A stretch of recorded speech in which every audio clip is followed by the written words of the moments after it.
Mercy, this is a late one.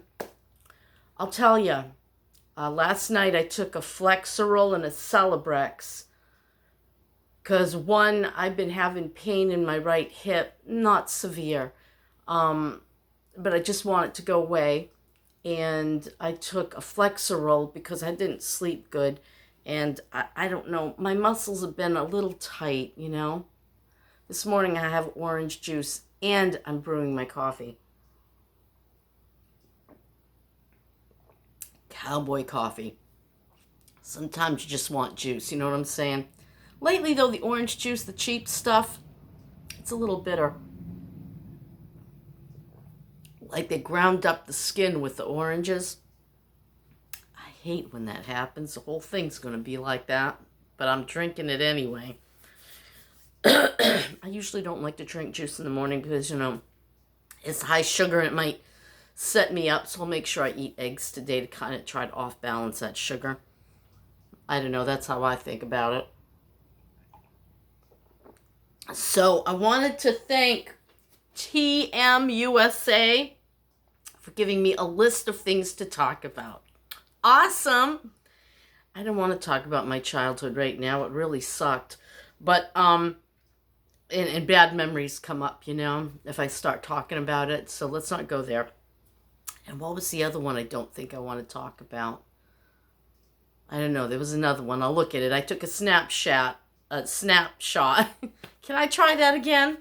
I took a snapshot, so it's in my photos, of TMUSA's comments regarding what to talk about, and I'll look back on that, and I'll make a list of the things I don't like to talk about.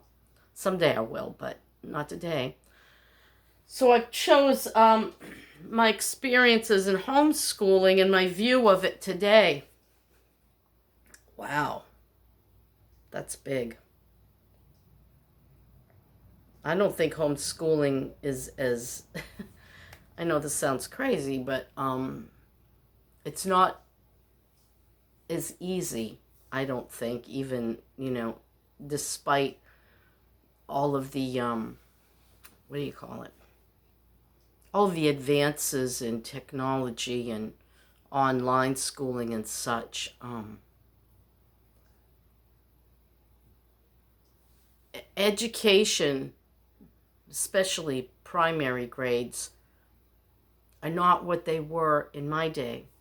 Not even what they were 40 years ago.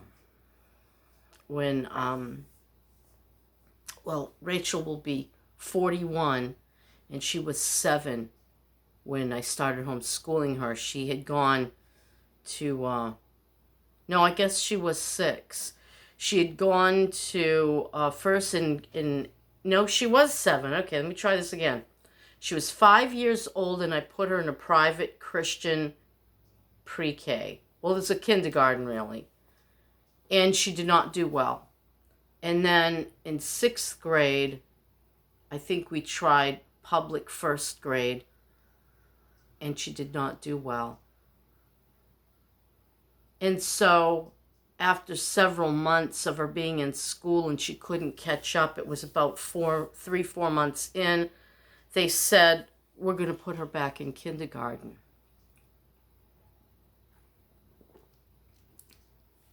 So she went back through kindergarten.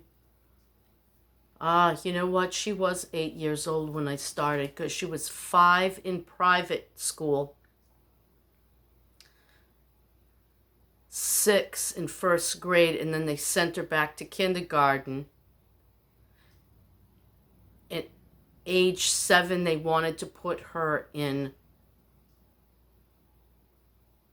a pre-1st grade. They had like this other program, and I said no. And so at the age of, I know we went out west in 87 because all of my photos say 87. So that means she was 6 years old. And when we came back, she was 7 or 8. I'm sorry, I can't get this straight. So that's about 40, take away 7. You can see how good I am at math. 43, no, 30. I help me. Okay, take away 10 is 30, and if you take 3 more away from that, 27 years ago, I was never good at math. Oh, Dennis used to take care of that, and he was much better. So what did I say? 33 years ago, it was a different world. As far as I knew, I know math had changed a lot, and I think math is a biggie. And then I think the other drawbacks of homeschooling might be the sciences. But so let me talk first about my experiences regarding it then. I had done a lot of research about learning, and I really liked the Moores, was it? What was his name? Was it Robert or Roger or something with an R? I still have his books, They're out there somewhere on the porch in a box. Mercy. I loved his way of thinking. He felt that education should be delayed until about the age of 8 or 10, and then you start teaching. Meanwhile, they would have routine, and they would have a kind of little program where if you had a business, they'd help in the business, hobbies, skills, you would be developing those while you waited for actual book learning, because he had some theories that might have been strange then, that the eyes really aren't ready to focus in that kind of intensity of reading and writing, and that he felt the coordination wasn't quite there either. And to some extent, I think I agree with it, but the biggest thing is this: I really felt like children needed to play and get it all out. And first, I tried all these intense Christian curriculums. Wrong! Not for my kids. Everybody's different and everybody learns differently. And my kids did not do well in, you sit here for 5 hours, only, breaks in between, but still, it was very intense. The money that went out the window. I hate when that happens. So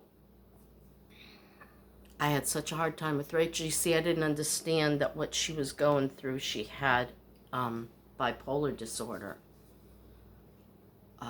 There's also a specialist in her quest for help who said there may also be borderline personality disorder. See, I didn't know these things, and I thought she was possessed. She never slept. I was going to lose my mind because she never slept, and I was up a lot, at night. Hard times. So she's about 7, and I've had enough of the school system, both private and public and Christian and not Christian. What do you call that? What do they call that? Secular.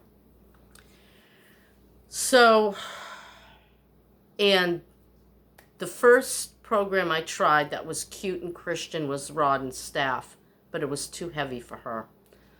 And we were in Dover, New Hampshire, living in an apartment, and we applied to the school board, and they came in, and she looked at the curriculum and she said, that's too much work for a child that age.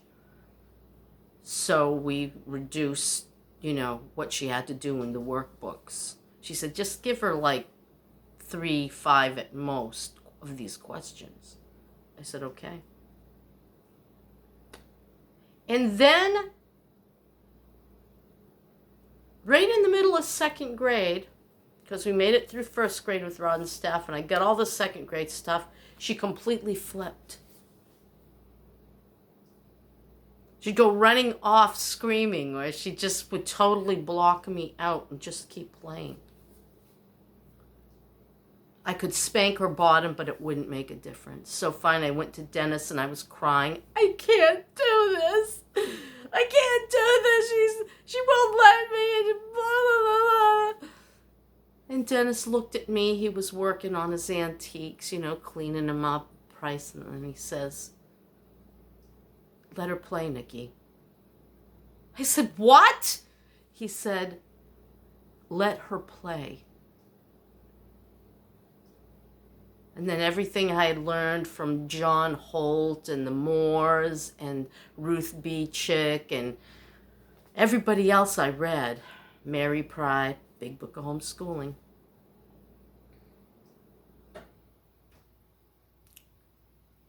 I said, okay. And I let her play. She played for a long, long time. She had no interest whatsoever. She could read and write. She was very artistic.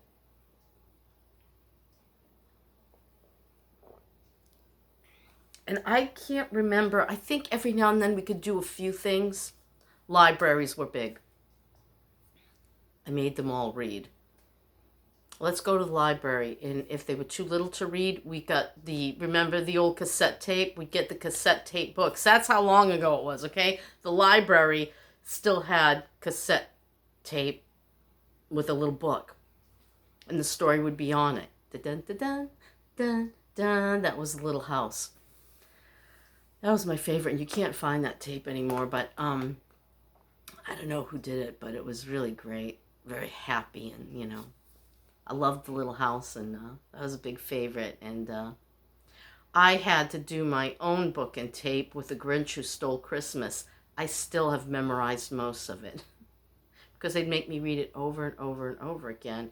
And so I memorized it, and I'd be at the sink doing dishes and cooking, and I'd be telling the story while they turned the pages. Finally, I said, I'm putting this on a cassette tape. And so I did, and I'd say turn the page when it was the next page, and so they had that, and I could keep doing my housework or whatever I was doing at that time. So then it came time for Dennis Jr.,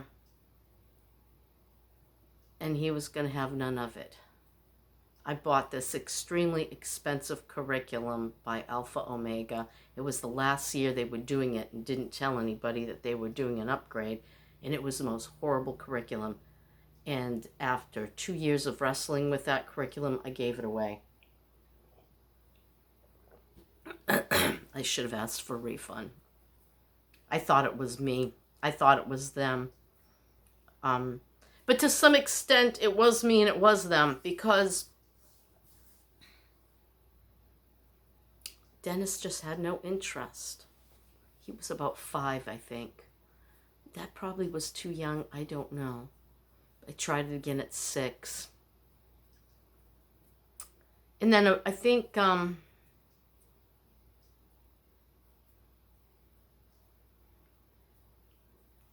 not quite sure what happened from then on in. They played a lot.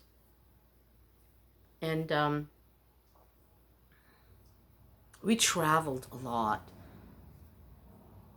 We had given up our apartments because we had it with crappy rents in slumlord apartments. Even if it was like a nice apartment, like we had a condo in Portsmouth, New Hampshire, they were built so poorly you could hear everything between the walls and above the floor, and it was really horrible. We'd have the people downstairs banging on our floor when we were too noisy, and we'd be banging on the ceiling when they were too noisy, and they would be banging on our ceiling when they got mad because they were too noisy. They'd vacuum their house at 1 a.m. It would just vibrate and echo through the whole apartment. What a life. And so we bought, trying to remember in order, we bought an old motorhome. And we went to Ohio and we did some shows there, and we didn't know how to take care of it. And I think the oil was leaking, and we seized the engine. So we took some Lucas and put it in the tank, however you do Lucas. I can't remember if it was oil or gas tank. And we drove it to the Chevy dealer because they had a Chevy van for sale. And we got our money back in a trade-in for the motorhome. And we bought ourselves a gray van. And I think we went tenting that year, but boy, it was so long ago. So long ago. Denny Jr., I think, was only 2 or 3. Did I have Michael at that point? I'm not sure. Wish Dennis was around so I could ask him.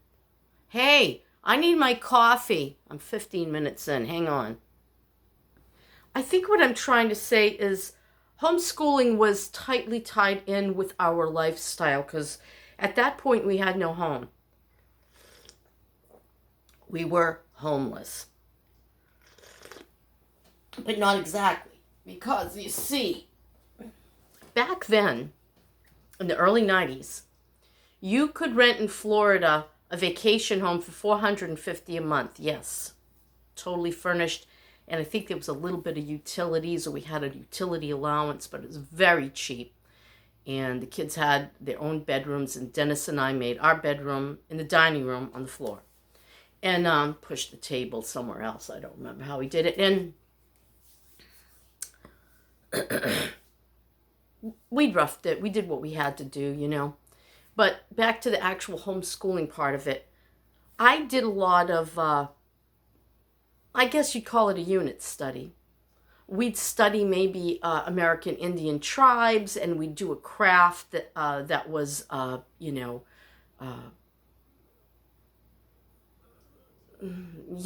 known by that tribe. Anyway, so sometimes they wouldn't read it. I'd read it to them, and we'd talk about it, and there'd be no written work, but there'd be maybe a craft, and maybe we'd, if we had anything near us, like we studied the American Revolution while we were in New England, and we went everywhere. We went through from the beginning of it. The shot heard around the world was at Concord, Lexington. We went all the way through. The only thing I missed was being able to do Paul Revere Trail. Dennis had had enough up to that point in history, and he wanted to get back to work. So we'd spend several days up in that area of Massachusetts, and then we'd go back to New Hampshire. I think we were camping at that point. The kids usually stayed in my mother's basement, a lot of the time, and then we'd pick them up and they'd be with us on our days off or whatever, and we'd hang out at the campground. So we do campgrounds, and then and it was year round. I mean, it wasn't just 10 months and we took 2 off. It was always, if one of the things I was very interested in was wilderness survival, and I would take them into the woods and we'd build debris huts. I teach them about making a snow habitat if they were ever, caught in the wilderness and snow. You can actually make a little tunnel and find ways like branches and whatnot to line it and be warm in there and be protected. I taught them about making fires out of, materials in the woods, and I never did get down. I can't do that. But I always told them, make sure you have a lighter or matches and plastic, And we had like little survival packs. I guess you'd call them bug out bags, and just stuff. And I teach them stuff like that. And Dennis taught them a lot about nature. He was a avid hiker. He hiked most or all of the trails of the White Mountains in his youth, and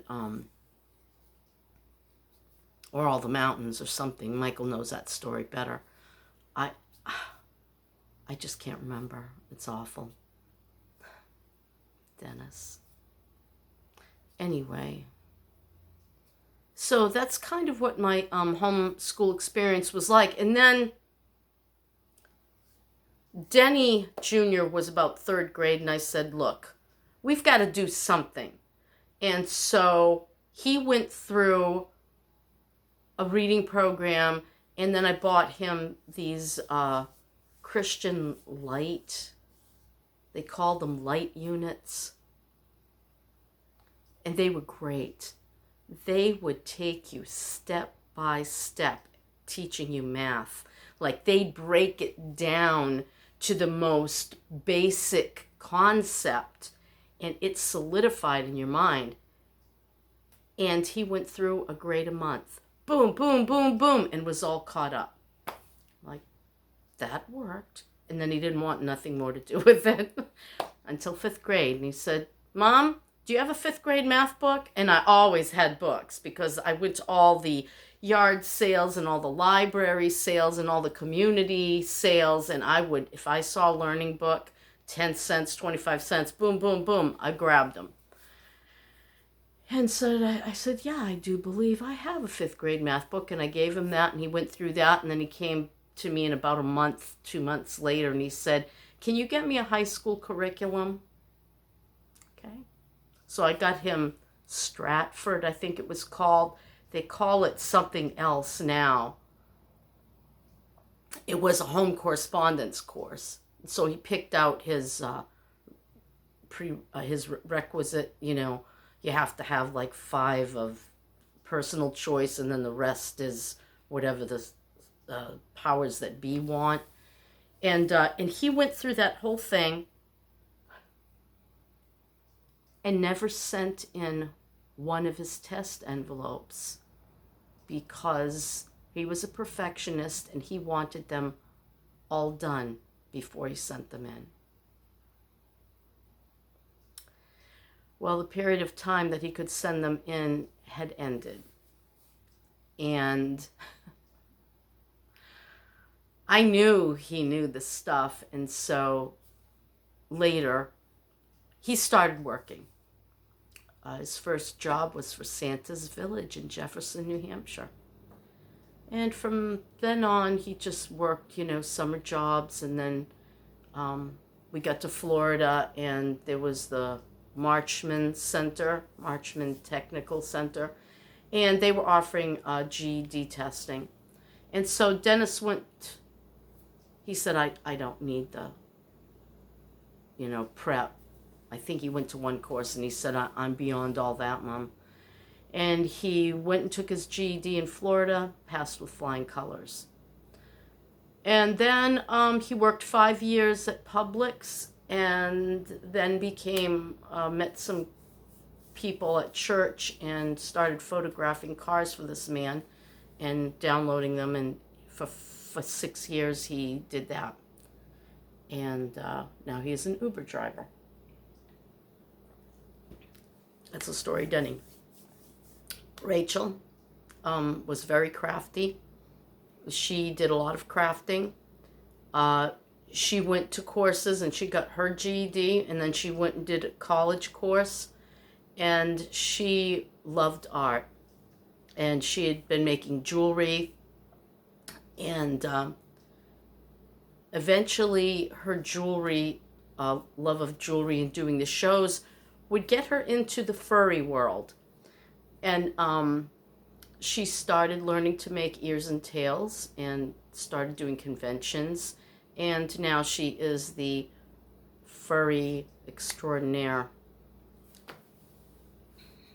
vendor. She makes all of her own things and sells them. Michael fiddled around here and there with different curriculums, or rather they were kind of bits and pieces, and he learned his math, and he learned to read, write, spell, etc. And he really didn't do much. He was most certainly an unschooler. He loved sports, and he was very involved in that, and he worked, and what happened? I don't know. He ended up getting into, Well, their father took both boys under his wing and taught them about gold and silver, and they started doing hotel buys at the end of that gold rush between 2008 and 2012, and then it petered out, and they left that.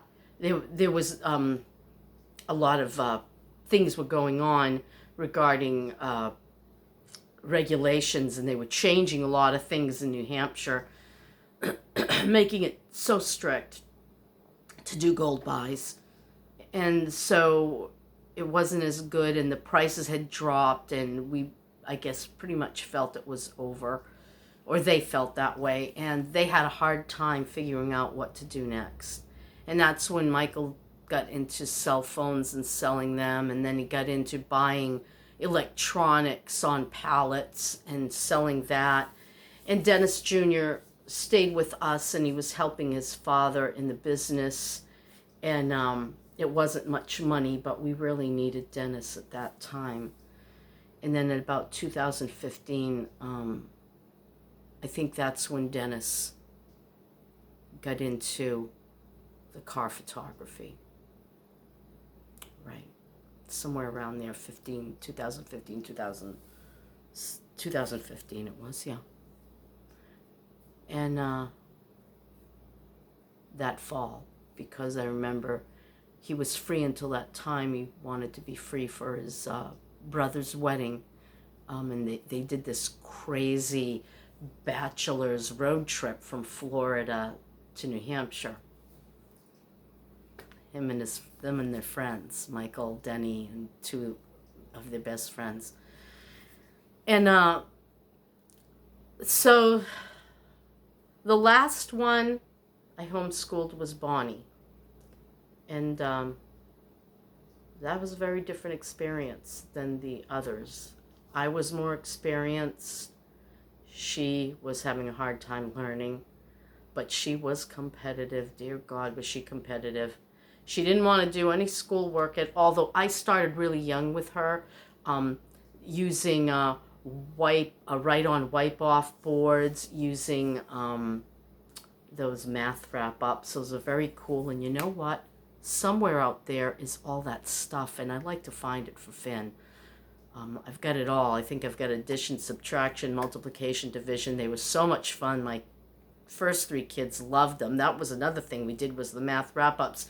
I tried to make everything a game because they just wanted to play.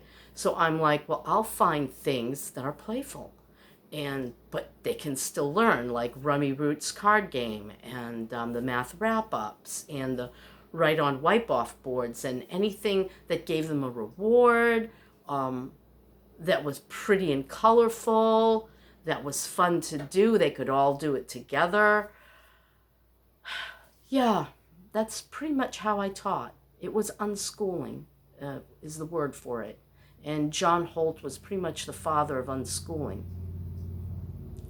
So, and I loved the teachings of John Taylor Gatto, Gatto. He is still on YouTube. I don't know if he's still living, but he won like the highest award in New York for teaching. And his teaching was very unconventional. A very cool dude. And if you ever, want to listen to something interesting regarding education, he's a great one to listen to. I haven't had one sip of coffee. Well, learning was always a passion of mine. I was a high school dropout. I did very, very poorly in grade school. And in my first year of high school, I'm like, this ain't happening. So I left. My principal tried to talk me into coming back. He said, look, I'll give you a C straight across. You can start over. Just come back. I said I would. And then that morning I called and I said, the thought of coming back there depresses me so badly, I don't want to come back. And I went to work as a waitress. So education became a real passion to me.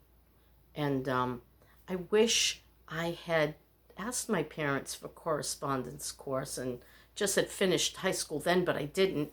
Instead, I got my GED later in life. Thank God back then they just combined all the scores because I did a 35 in math. I was that bad at math. Later, I would go and take some math courses, and I was still bad at math. So, what do you say? I learned a lot when I was teaching my own children math. As a matter of fact, maybe someday I'll see if they have the key curriculum still. And that was a Christian Light program, and do the light units. I think they call it something else now. Christian Light Publications, I think, is what the name of it. I think they were also a Mennonite group. So, yeah, I guess that pretty much ends it. I'll talk more about Bonnie's education in another video because this gave me a lot to talk about, and I actually did it for half an hour. Hey! That's my story, and I'm sticking to it. Thank you, tmusa. And I'm going to now post this plus my wig contest video, and I'll see y'all tomorrow. Bye.